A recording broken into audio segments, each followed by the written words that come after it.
ஒரு பொண்ணு வந்து கமெண்ட் பண்ணிச்சு, ஏன்னா வந்துட்டு டிஜே நான் உங்க ஹேர் எப்படின்னா எவ்வளவு ஸ்மூத்தா இருக்கு, அதுக்கு ஏதாவது டிப்ஸ் இருந்தா கண்டிப்பா சொல்லுங்கண்ணா, நாங்களும் அதை பார்த்து தெரிஞ்சுப்போம்ல. கண்டிப்பா அவங்க கண்டிப்பா வந்துட்டு என்னோட ஹேர் ஏன் எவ்வளவு ஸ்மூத்தா இருக்குன்னு கண்டிப்பா நான் சொல்லிடுவேன். ஏன்னா நிறைய பேர் கேட்டிருக்கீங்க என்னோட ஹேர் வந்துட்டு எப்படி ப்ரோ உங்க ஹேர் இவ்வளவு ஸ்மூத்தா இருக்குன்னு. நான் ரெகுலரா யூஸ் பண்றது பாத்தீங்கன்னா வந்துட்டு கோகனட் ஆயில் தாங்க. நான் வேற எதுவுமே யூஸ் பண்ண மாட்டேன். கோகனட் ஆயில் வந்துட்டு ரெகுலரா வந்துட்டு தலைக்கு தேய்ப்பேன். அண்ட் தென் வந்துட்டு மிச்சப்படி பாத்தீங்கன்னா ஷாம்பு, டவ் ஷாம்பு இருக்கு பாத்தீங்களா, அது கண்டிப்பா நான் யூஸ் பண்ணுவேன். இப்போ நைட் நான் குளிக்கிறேன் அப்படிங்கும்போது வந்து டவ் ஷாம்பு போட்டு தான் குளிப்பேன். மார்னிங் போது நான் ஷாம்பு தலைக்கெல்லாம் போட மாட்டேன். நைட் தூங்குறதுக்கு முன்னாடி வந்துட்டு கோகனட் ஆயில் ஃபுல்லா தலையில தேய்ச்சி நான் தூங்குவேன். அதனாலதான் முடி வந்துட்டு இவ்வளவு சாஃப்டா வந்துட்டு இருக்கு என்னோட ஹேர்.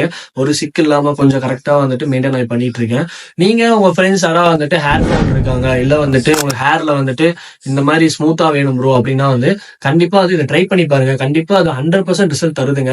இது வந்து நேச்சுரலா வந்து நான் சொல்றேன். இந்த கிரீமோ அந்த மாதிரி எதுவுமே இல்லாம கோகனட் ஆயில் வந்துட்டு ரெகுலரா நீங்க நைட் தூங்குறதுக்கு முன்னாடி தலையில தேய்ச்சி நீங்க தூங்கினாலே மட்டும் போதும். அண்ட் தென் மார்னிங் எந்திரிச்சுன்னு நீங்க எந்திரிச்ச உடனே பாத் பண்ணிட்டீங்கன்னா உங்களுக்கு நார்மல் டவ் ஷாம்பு வச்சு பாத் பண்ணீங்கன்னா உங்க முடி வந்து ரொம்ப சாஃப்டா இருக்கும். அப்படி யாருமே வந்துட்டு நீங்க நம்பல அப்படின்னா வந்து என்னோட சப்போஸ் நீங்க ட்ரை பண்ணி வந்துட்டு உங்களுக்கு ஏதாவது ஓகே ஆயிடுச்சுன்னா என்னோட கமெண்ட்ல வந்துட்டு எஸ் அப்படின்னு சொல்லிட்டு மட்டும் கமெண்ட் பண்ணுங்க. நானும் எத்தனை பேருக்கு வந்து இந்த மாதிரி ரிசல்ட் 100% தெரிஞ்சுப்பேன். பாய்.